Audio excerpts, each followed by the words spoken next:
A'udzubillahi minasyaitonirrajim. Bismillahirrahmanirrahim. Assalamualaikum warahmatullahi wabarakatuh. Kembali lagi bersama Mang Sukir di channel Sampul Hitam. Dan untuk kali ini masih melanjutkan cerita yang sebelumnya, Anakku Gila Karena Ulahku. Cerita ini ditulis oleh Jasmine Pramastia. Dan tak usah berlama-lama, mari kita ke ceritanya. Selamat mendengarkan. Aku terkejut setengah mati. Bagaimana bisa Bagas melarikan diri? Bukankah Mas Ruci membuatkan pintu dengan desain gembok ganda? Kemana perginya Bagas? Siapa yang menculiknya? Bagas! Aku cepat-cepat berdiri, mencari di mana-mana, namun hasilnya nihil. Mana mungkin bisa kabur? Kayaknya gemboknya dibobol dari luar. Masa Bagas diculik orang? Orang mana yang doyan sama orang gila? Monolog memenuhi isi kepalaku, berperang melawan kata hati. Kepalaku berdenyut-denyut. Semua tempat sudah aku cari. Kemana Bagas pergi?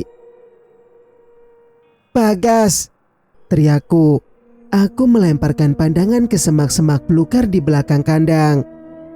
Siapa tahu dia ada di sana, tapi tidak ada bekas jejak kaki. Norma, ini pasti ulahnya. Aku yakin dia kan kemarin memaksa membawa Bagas. Kurang ajar. Aku berlari ke dalam rumah, bersiap-siap menjemput Bagas. Hati ini yakin kalau Normalah yang menculik Bagas. Terakhir sore dia menatapku sinis dengan senyuman penuh misteri. Mas, aku tinggal sebentar ya. Nanti aku suruh Sri yang menemani Mas. Aku mengecup-ucup kepalanya. Mas Ruci seolah gelagapan. Sepertinya ia hendak menanyakan kepergianku. Namun sulit ia lakukan karena lidahnya kaku. Aku keluar rumah dan mencari ojek yang mangkal. Segera aku menyetop dan meluncur ke rumah Norma. 20 menit kemudian, aku sudah sampai di rumahnya. Ojek yang kupesan dengan setia menungguku pulang. Norma! Panggilku dengan geram. Nor! Aku mengetuk pintunya kasar. Rumah panggung itu terlihat sangat sepi. Aku yakin kamu yang menyulik Bagas, Nur. Tolong kembalikan anakku. Aku menggedor-gedor pintu dan jendela. Kemudian berlari ke arah belakang mencarinya di sana. Bagas! Bagas! Pulang yuk! Aku menundukkan badanku, melihat ke kolong rumah. Siapa tahu dia menyembunyikan Bagas di sana. Hasilnya nihil. Norma, keluar kamu! Aku menaiki anak tangga di bagian belakang menuju pintu dapur. Tetap saja sepi, tidak ada sautan. Aku mengintip ke dalam lewat lubang-lubang dinding papan. Sepi, tidak ada tanda-tanda kehidupan di dalam. Aku pun menuruni anak tangga, berniat mencari ke belakang kebun milik Norma. Liksum, panggil seseorang. Aku menoleh ke sumber suara. Seorang laki-laki seumuran Bagas. Nyari Lek Norma? Tanyanya. Iya. Aku menghampiri. Ini ada titipan dari Lek Norma. Pria berkulit putih bermata sipit itu menyerahkan sebuah amplop putih kepadaku. Rumah ini sudah dijual Lek Norma. Katanya jangan dicari. Mereka pindah. Ucapnya lagi. Aku terkejut kedua kalinya. Apa? Iya, Le. Kemudian laki-laki itu pergi. Aku pun tak sabaran membuka isi amplop tersebut. Merobek ujungnya. Lalu aku ambil kertas putih yang dilipat-lipat menjadi beberapa bagian itu. Aku mulai membaca surat itu. Mbak Yu, jangan cari Bagas. Bagas ada sama Norma. Norma ajak dia pergi jauh. Biar dia berobat dan cepat sembuh. Norma harap Mbak Yu tidak keberatan. Nanti kalau sudah sembuh Norma bawa kembali. Oh iya, uang hasil jual rumah ini untuk berobat Bagas. Jadi Norma tidak bisa membagi-bagikan hasilnya. Norma harap Mbak Yu ngerti. Dadaku bergemuruh. Aku meremas surat itu. Kemudian aku sobek-sobek menjadi kecil-kecil. Bagas. Aku mulai menangisi Bagas. Seharusnya aku senang bukan? Sialan kamu Norma. Rahangku mengeras, mengepalkan tangan. Ingin rasanya aku meninju dinding rumahnya. Singkat cerita, langkahku gontai memasuki halaman rumah. Air mata mulai menyusut kering. Percuma menangisi Bagas. Toh, dia pergi jauh bersama Norma. Bu, Ibu, Alhamdulillah. Suara Sri mengejutkanku. Kenapa? Tanyaku sambil sedikit berlari ke arahnya. Sri menarik tanganku. Lihatlah, Bapak sembuh. Mas Ruci sudah bisa menggerakkan tubuhnya yang bagian atas. Alhamdulillah. Aku menabrak tubuhnya. Aku peluk erat. Alhamdulillah. Ucapnya juga. Sudah kubilang, setiap kejadian pasti ada hikmahnya. Perginya Bagas. Mas Ruci sembuh. Aku mengucapkan syukur tak henti-hentinya. Permasalahanku sudah hilang. Bagas tidak bersamaku dan Mas Ruci sudah sembuh. Ya, walaupun jalannya masih pincang-pincang sedikit. Setidaknya aku merasa lega. Tak mudah bagiku melewati semuanya. Bayangkan saja Mas Ruci sakit hingga berbulan-bulan. Bahkan 1 tahun lebih. Dan sekarang sudah memasuki tahun baru lagi. Tak terasa waktu begitu cepat. Hari-hariku jalani tanpa adanya Bagas. Tak lagi aku mendengar teriakannya. Meskipun kadang menunggu dia berteriak, ada rasa rindu menelusup di dada.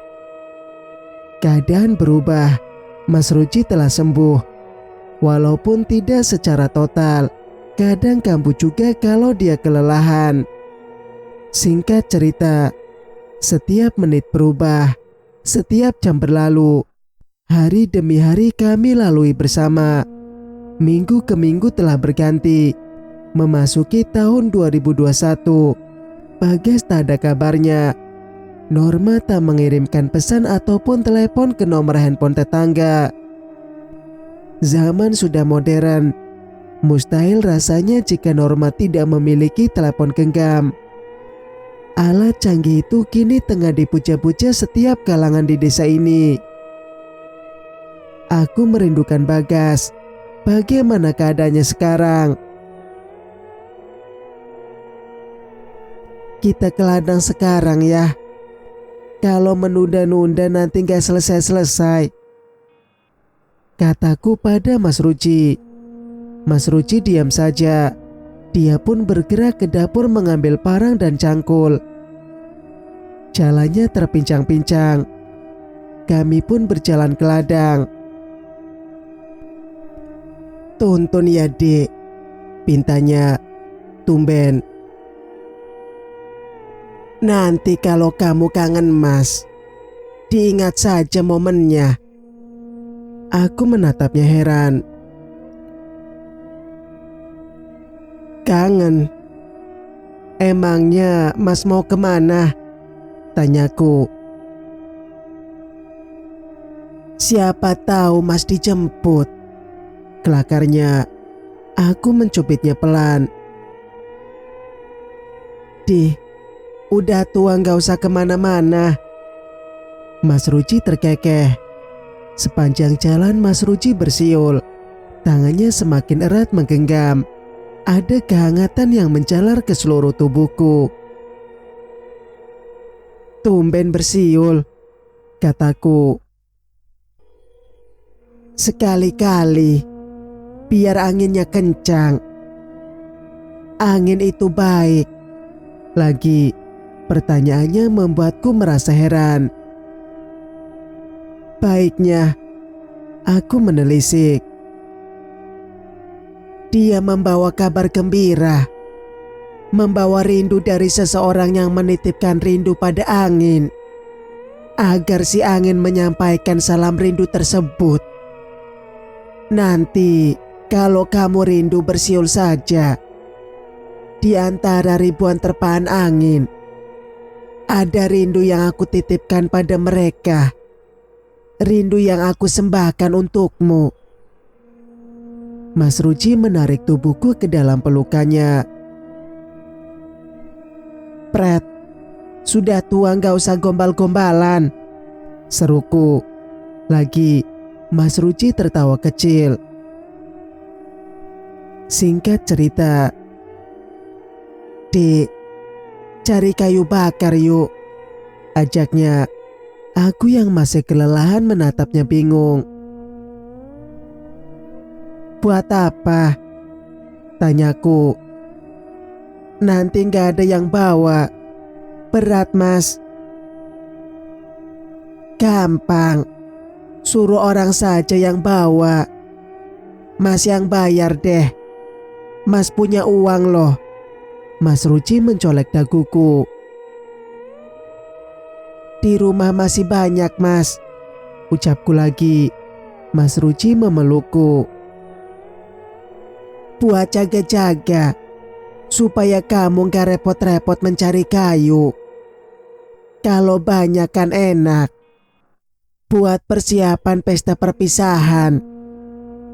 Lagi, ucapannya membuatku terdiam.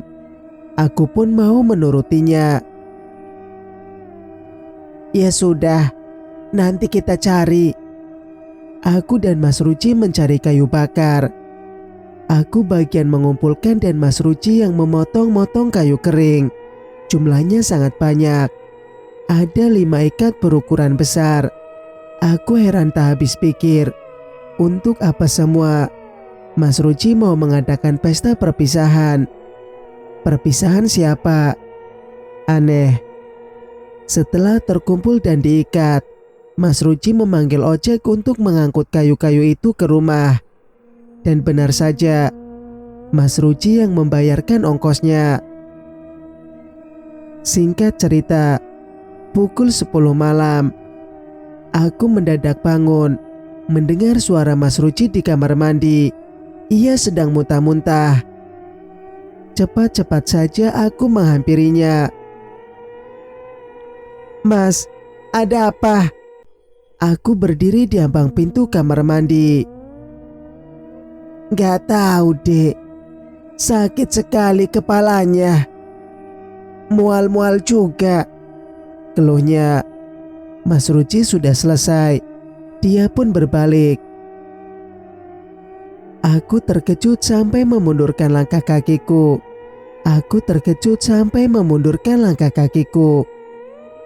Kenapa? Wajah Mas Ruci pucat. Mas sakit. Aku bergegas menuntun keluar dan ke kamar kembali. Aku membaringkan Mas Ruci ke atas tempat tidur. Kemudian aku menyelimutinya. Jangan-jangan Mas Ruci kelelahan. Azan subuh berkumandang.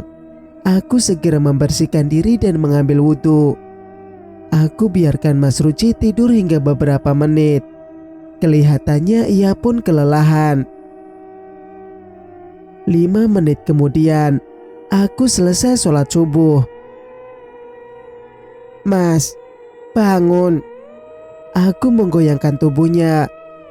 Mas Ruci tak membuka matanya. Aku pun berlalu ke dapur, berniat menyalakan tungku api. 20 menit kemudian aku sudah beres menanak nasi.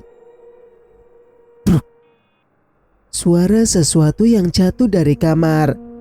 Aku bergegas berlari. Kudapati Mas Ruci jatuh dari tempat tidur dalam keadaan telungkup. Ya Allah, Mas. Aku berusaha membalikkan tubuhnya. Mas. Tiba-tiba tubuhnya kejang-kejang dan berkeringat dingin. Aku panik dan bingung harus apa. Mas, kok bisa begini? Mas. Aku menggerak-gerakkan tubuhnya. Cepat-cepat aku berlari keluar rumah meminta pertolongan pada tetangga. Tolong! Teriakku kencang. Aku berlari ke rumah Ayu karena rumahnya terdekat dari rumahku. Tolong Yu! Suaminya menghampiriku terkopoh-kopoh. Tolong Yu! Suaminya menghampiriku terkopoh-kopoh. Ada apa, Le? Suamiku kejang-kejang. Sontak Ayu yang mendengar dari dalam kamar ikut panik dan berlari menyusulku dan suaminya. Mas Ruci kami larikan ke rumah sakit dengan bantuan mobil tetangga seberang jalan. Mobil melaju kencang seperti sedang kesetanan. Mas Ruci dalam pangkuanku. Kini tubuhnya tak kejang-kejang seperti tadi. Mulai berangsur-angsur reda, namun tetap saja membuatku panik setengah mati. Wajah Mas Ruci menjadi pucat. Keringat membanjiri seluruh tubuhnya hingga pakaian yang ia pakai basah semua. Ya Allah, selamatkan Mas Ruci, ucapku dalam hati. Tidak henti-hentinya bibir ini melantunkan doa. 30 menit kemudian mobil yang kami tumpangi berhenti di depan gerbang rumah sakit. Kemudian masuk ke depan lobi UGD. Mas Ruci disambut petugas rumah sakit yang siap dengan berangkar. Mereka mengangkat tubuh Mas Ruci dan meletakkan di atasnya. Dan 2 petugas itu mendorong berangkar sambil berlari kecil. Aku setengah berlari mengimbangi laju berangkar. Dok, tolong. Aku mulai putus asa. Dokter dan perawat memeriksa Mas Ruci. Sementara aku mengurus sesuatunya di bagian administrasi. Mas Ruci terbaring di atas tempat tidur pasien.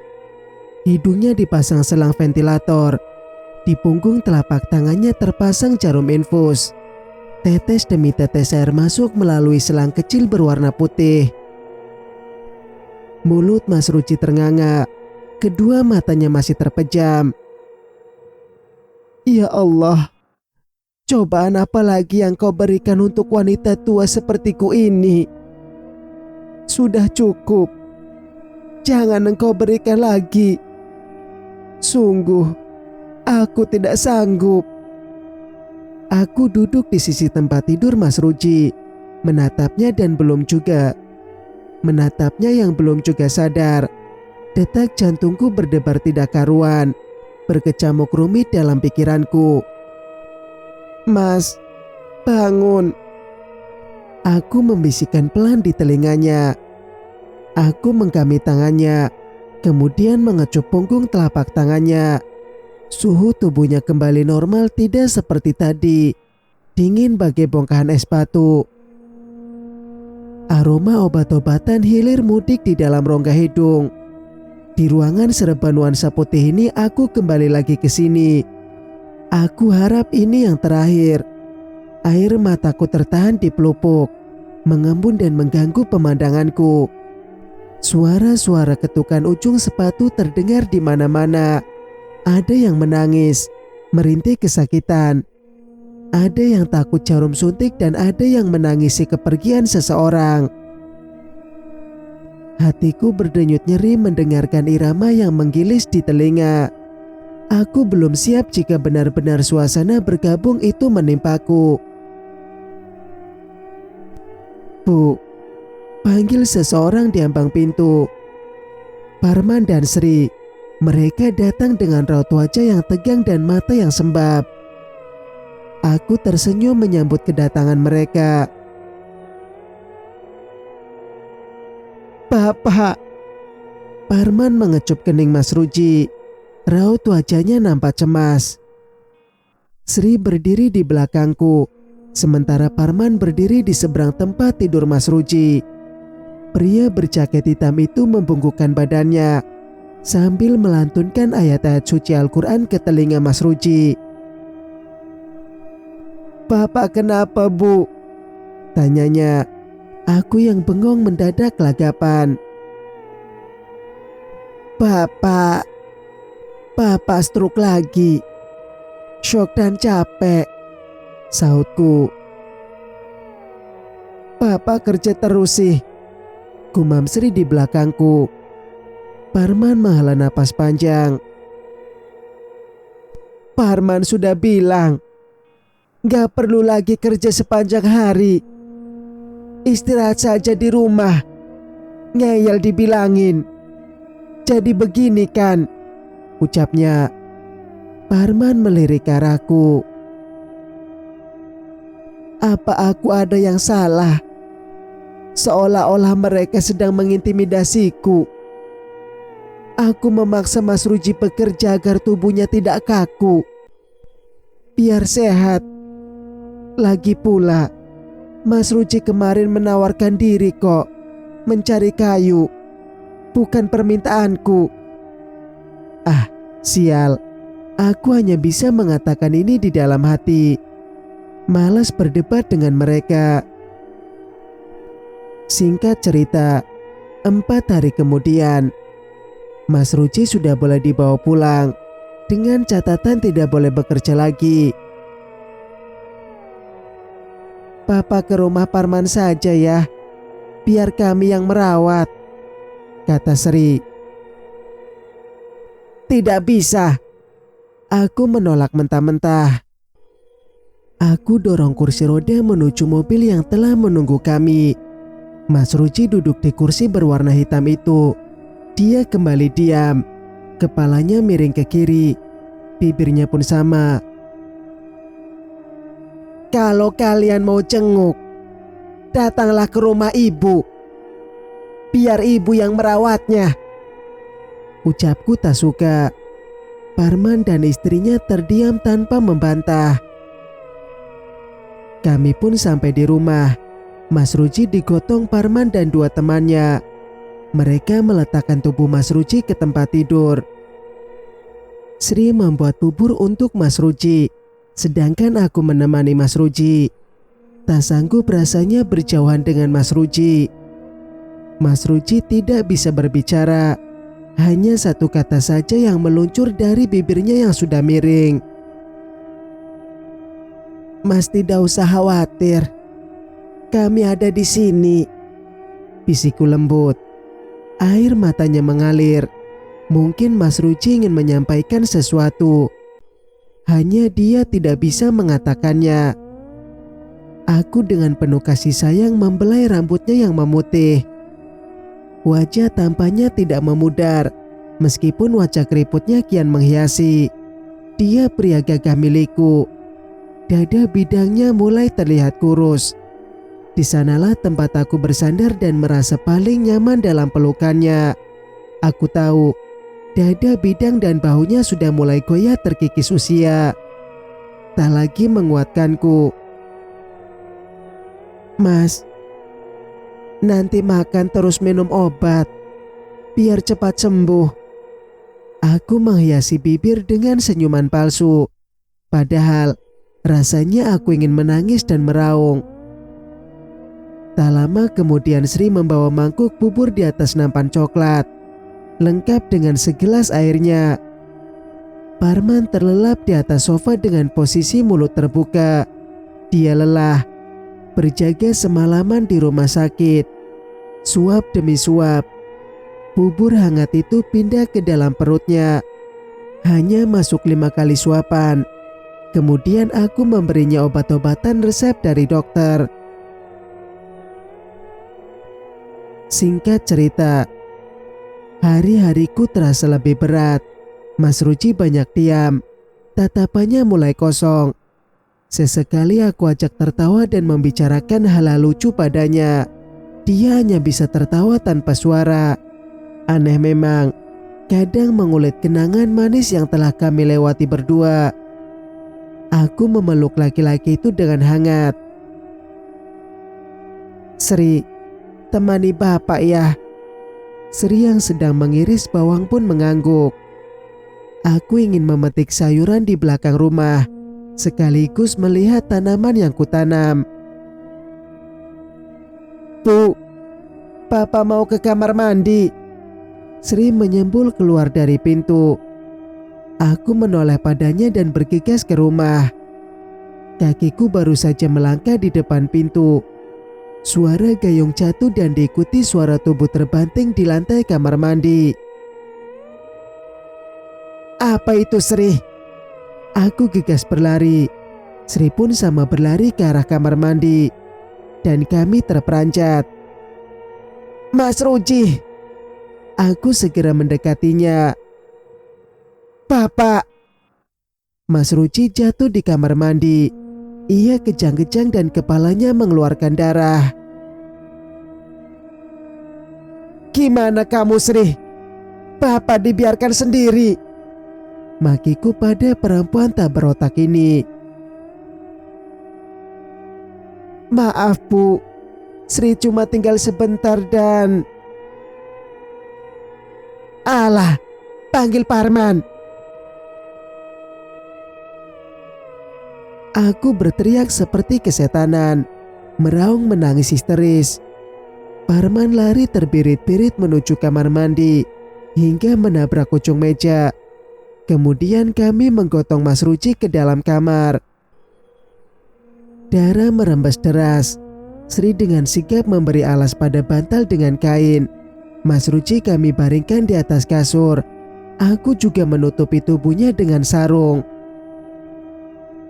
"Mas, bangun Mas. Panggil bantuan, Dek," perintah Parman pada istrinya. Sri pun berlari. Aku hancur. Bagaimana bisa menceritakan perasaan sakit yang aku alami pada kalian? Aku saja bingung dengan rasa sakit ini. "Pak, bangun." Parman menggerakkan tubuhnya. Mas Ruci megap-megap, matanya terpejam. Parman membisikkan kalimat, "La ilaha illallah." Tidak. Parman berlebihan. Mas Ruci baik-baik saja kan? "Mas, sadar Mas." Air mataku mulai bercucuran tak terkendali. Bersambung. Nantikan kelanjutannya di video berikutnya. Mang Sukir pamit. Wassalamualaikum warahmatullahi wabarakatuh.